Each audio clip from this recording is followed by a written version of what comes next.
마태복음 24장 앞부분에서 성전을 나온 예수님께서 재난의 시작, 즉 산고에 대해 말씀하시면서 사람의 미혹을 받지 않도록 주의하라고 경고하셨습니다. 또한 견디기 위해 설계된 태바처럼 하나님만을 전적으로 의지하며 적극적으로 복음을 증거하는 삶으로 우리를 초대하시는데요. 그게 이제 어제 나눴던 이야기입니다. 제자들이 궁금했던 것처럼 우리도 궁금한 게 있습니다. 그럼 대체 이 일이 언제 일어나는 걸까요? 그걸 어떻게 할 수 있고 어떻게 대비해야 하는 걸까요? 오늘 본문에서 예수님은 매우 구체적인 신호와 대응책을 말씀하시는데요. 두 가지로 함께 살펴보도록 하겠습니다. 첫 번째, 거룩한 곳에선 가증한 것입니다. 자, 15절입니다. 그러므로 너희가 선지자 다니엘이 말한 바 멸망에 가증한 것이 거룩한 곳에 선 것을 보거든 읽는 자는 깨달을진저. 여기서 다니엘이 말한 바 멸망에 가증한 것이란 도대체 뭘까요? 다니엘서에 나오는 예언으로 역사를 보면 이거 두 번 성취되었습니다.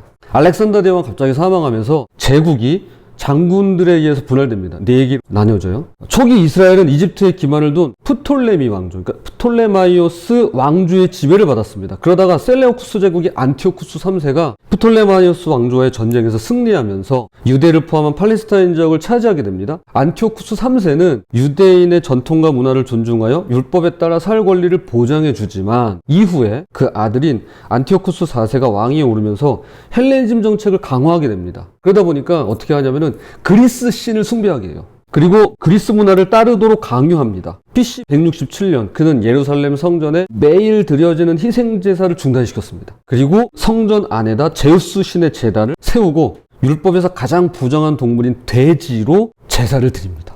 그러니까 보란듯이 그렇게 한 거예요. 이것이 바로 가증한 것, 즉 하나님께서 극도로 미워하시는 우상숭배이며 그 결과 성전은 황폐해지고 맙니다. 그런데 이때 마따디아라는 제사장이 우상숭배를 거부하면서 저항을 시작해요. 이걸 마카비 혁명이라고 합니다. 지금 제가 말씀드리는 내용은요, 성경에 나오지 않고요. 요거를 우리가 이렇게 표현해요. 중간사, 구약과 신약의 중간사라고 표현해요. 이것이 그 유명한 마카비 혁명인데요. 그로부터 3년 뒤에 그의 아들 유다 마카베오가 이끄는 군대가 예루살렘을 탈환합니다. 그러면서 마카베오가 입성할 때 종려나무 가지를 흔들었어요. 그러니까 예수님이 입성하시기 전에 이미 이런 경험들이 있어요. 아, 메시아다 이러면서 이제 환영했던 일이 있었습니다. 입성한 그들은 버려지고 더럽혀진 성전을 정화하고 다시 봉헌했는데요. 히브리어로 하누카, 요한복음 10장 22절에 나오는 성전 봉헌 기념일, 즉 수전절이 바로 이 사건을 기념하는 날입니다. 그런데 예수님께서 다니엘의 예언이 다시 성취될 것이라고 말씀하고 있는 겁니다. 그게 어제 본 것처럼 AD 70년에 두 번째로 로마군이 성전을 완전히 파괴해버리는 사건이죠. 여기에 이제 가로 열고 읽는 자는 깨달을진저라는 표현이 나옵니다. 그렇죠? 보통 가로에 있으면 우리가 잘 안 읽을 수도 있는데 이거는 이제 제가 일부러 읽었습니다. 마태복음이 쓰여진 때가 언제냐면 AD 60년경이에요. 마태가 본인의 이 복음서라고 생각도 안 했죠. 복음의 이 글을 이렇게 기록하면서 당시 이 글을 읽는 독자들에게 직접 전하는 긴박한 경고입니다. 그날이 눈앞에 다가왔습니다. 유다 마카베오처럼 칼로 싸우는 게 아니라 징조를 보고든 즉시 도망가십시오라고 그걸 가로로 묶은 거예요. 그리고 동시에 역사 마지막에 있을 더 큰 환란과 재림 직전의 위기를 전하는 경고를 할 수 있는 것입니다. 이어지는 말씀들은 더 긴박합니다. 16절에 18절 산으로 도망하라. 지붕 위에 있으면 집 안으로 내려가지 말라. 밭에 있으면 겉옷가지로 돌아가지 말라고 하십니다. 왜 겉옷가지로 가지 말라고 하냐면요, 겉옷이 그 당시엔 재산이었어요. 가난하고 형편이 어려우신 분들은 겉옷, 그래서 이 말씀에 보면은 겉옷을 빼앗지 말라고 그러잖아요. 그리고 빼앗아도 해가 지기 전에 다시 돌려주라고. 그러니까 이게 담보물이면서 재산이면서, 그래서 혹시 기억나시는 분 계실 텐데 여호수아서에 보면 아간이 훔치는 그 물건 중에 하나가 뭐냐면 신할산 겉옷이에요. 신할산 외투. 그러니까 겉옷이 정말 중요했어요, 그 당시에. 오늘날은 이제 워낙 제조업이 우리나라는 이제 발달해가지고 옷감도 좋잖아요.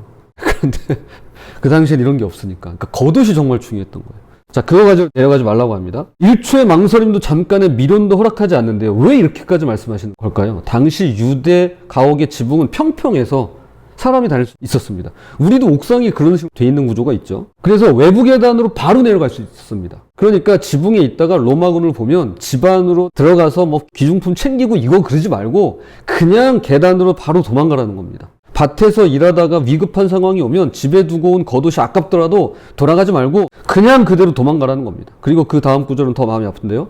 임신한 여성이나 젖먹이 아기를 돌보는 어머니들은 빨리 도망칠래야 도망칠 수가 없습니다. 겨울에는 비와 추위 때문에 산속으로 피신하기는 더 어려워요. 안식일에는 이동거리 제한이 있어서 멀리 갈 수조차 없습니다.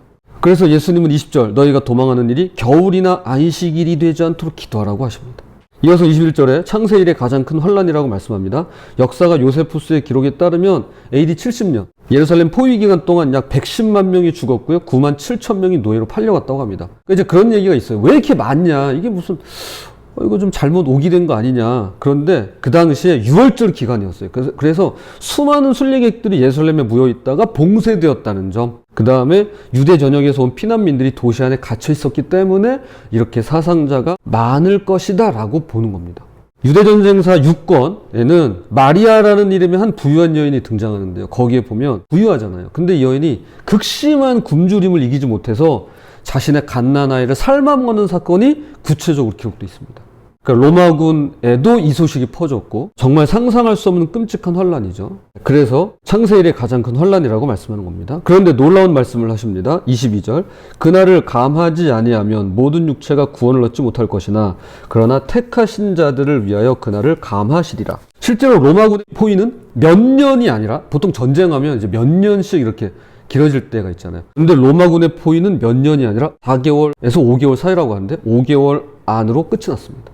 이것이 하나님의 은혜죠, 사실은. 심판 가운데서도 자비를 베푸십니다. 그리고 이제 예수님은 우리 시대, 모든 시대를 향해 경고하시는데요. 두 번째로 번개처럼 오실 인자를 기다리는 것입니다. 23절, 24절입니다. 그때 사람이 너희에게 말하되 보라 그리스도가 여기 있다 혹은 저기 있다 하여도 믿지 말라. 거짓 그리스도들과 거짓 선지자들이 일어나 큰 표적과 기사를 보여 할 수만 있으면 택하신 자들도 미혹하리라. 환란의 때 그리스도가 여기 있다 저기 있다 라며 사람들은 구원자를 갈망하게 됩니다. 그때 나타나는 것이 거짓 그리스도들과 거짓 선지자들인데요. 그들은 큰 표적과 기사까지 보여줍니다. 그래서 너무나 그럴듯해서 택하신 자들까지도 미혹시킨다고 말합니다. 우리도 미혹당할 수 있어요. 목사도 미혹당할 수 있고요. 성도님들도 미혹당할 수 있고요. 또 저 같은 목회자가 얼마든지 미혹할 수 있다는 사실을 여러분 꼭 기억하시기 바랍니다. 그러니까 우리가 사람을 의심하는 눈으로 보는 거는 좋은 건 아니에요. 도대체 뭐지? 막 이렇게 의심하고 막 그럴 필요는 없어요. 막. 그런데 주의하고 경계할 필요는 있다는 거예요. 흥신소에 막 이렇게 해가지고 막 이렇게 쫓아다니고 막 그럴 필요는 없어요. 주의하고 경계할 필요는 있겠다. 역사 속에서 이런 일은 반복되었습니다. 제가 이제 최근에 읽은 책 중에 요즘 어른을 위한 최소한의 세계사를 보면 놀란 것이 제1차 세계대전으로 독일은 인구의 10%와 영토의 15%를 잃었습니다. 천문학적인 전쟁 배상금 지급으로 돈을 마구 찍어댔습니다. 그러니까 이게 진짜 큰 문제였어요. 그래서 빵값이 무려 30억 배가 뛰었습니다. 생각해보세요. 이게요 1923년 11월 1일에 있었던 일이에요. 그러니까 지금으로부터 100년 전이에요. 98년 전이에요. 이런 짜리 빵이 없지만 이런 짜리 빵이 있었어요. 근데 내일 하루 자고 일어났는데 30억이 된 거예요. 빵이. 이거 어떻게 사요? 어떻게 살아요? 살 수가 없죠. 그때 히틀러가 등장했습니다.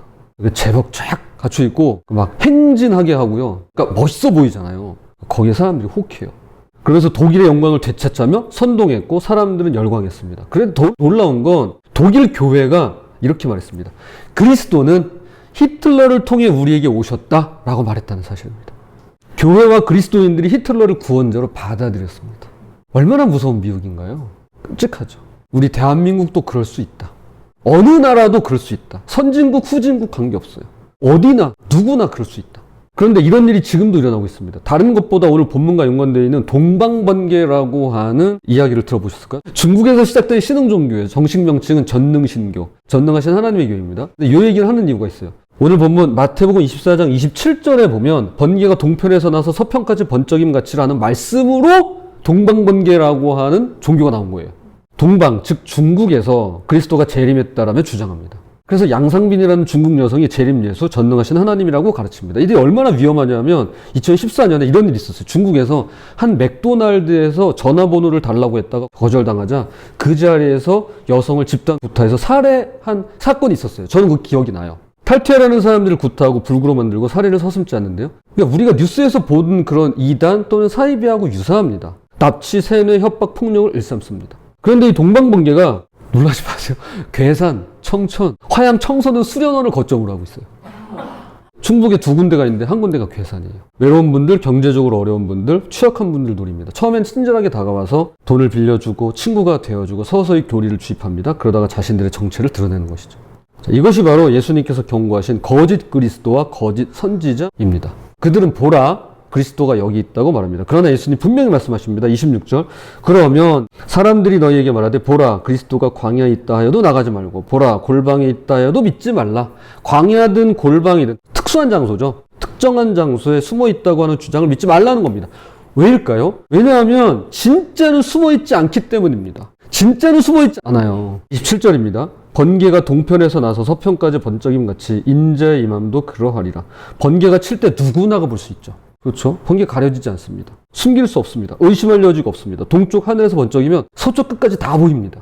예수님의 재림이 바로 그렇다는 겁니다. 특정 장소에 숨어서 소수의 사람들에게만 나타나시는 게 아니라 마치 동방번개처럼 그게 아니라 온 세상이 다 볼 수 있도록 명백하게 공개적으로 의심할 여지 없이 오신다는 것입니다. 그리고 28절입니다. 주검이 있는 곳에는 독수리들이 모일 것이니라. 여기에는 두 가지 해석이 있는데요. 어떤 학자들은 심판의 필연성으로 봅니다. 썩는 시체가 있으면 독수리가 모이는 게 자연 법칙이듯이 악이 있는 곳에 하나님의 심판이 임한다는 것입니다. 그리고 또 하나의 해석이 있는데 이것을 진짜와 가짜의 구별로 봅니다. 독수리는 죽은 고기 냄새를 맡고 찾아오듯이 진짜를 알아보는 사람들은 자연스럽게 진리를 찾아 모인다는 겁니다. 어느 쪽이든 핵심은 같습니다. 진짜는 명백하다는 것이죠. 숨길 수 없고 가릴 수 없고 자연스럽게 드러난다라는 것입니다.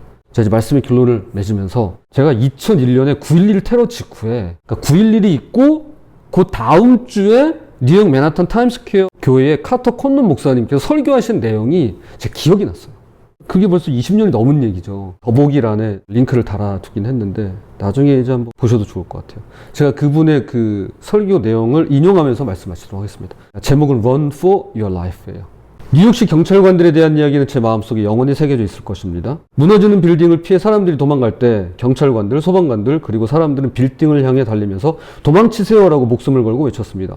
어떤 경우 그들은 목숨을 잃을 것을 알고 있었습니다. 하지만 그들에겐 의무감이 있었습니다.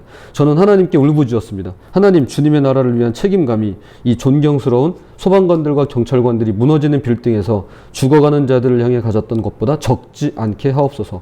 우리는 진리가 길가에 버려지는 시대에 살고 있습니다. 전 분쟁으로부터 도망치는 것이 아니라 분쟁 속으로 들어가 외치는 사람이 되기를 원합니다. 살기 위해 달리십시오. 벗어나세요. 번영, 부, 성공에 집중하는 복음들로부터 도망가세요. 그리스도의 이름을 자신의 이익을 위해 사용하는 자들로부터 벗어나세요. 당신의 주머니를 예수의 이름으로 터는 자들로부터 벗어나십시오. 자기 개발에만 집중한 복음으로부터 도망가시기를 바랍니다.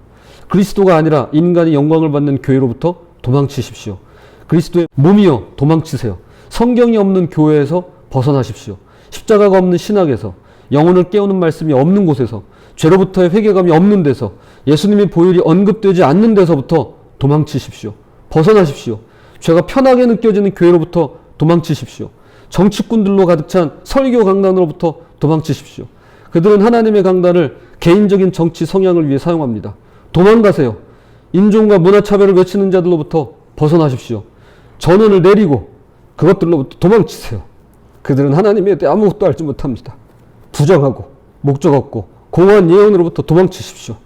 사랑스러운 교회여, 생명을 위해 달리십시오. 서서 이야기와 농담을 하는 설교자들로부터 도망치십시오. 이때까지보다 더 힘을 다해 달리시기를 바랍니다. 도망치세요. 제발 달리십시오. 오늘 우리가 부른 찬양이죠. 주를 앙모하는 자 달려가. 요한계시록의 주제 중 하나는 내 백성아 거기서 나오라입니다.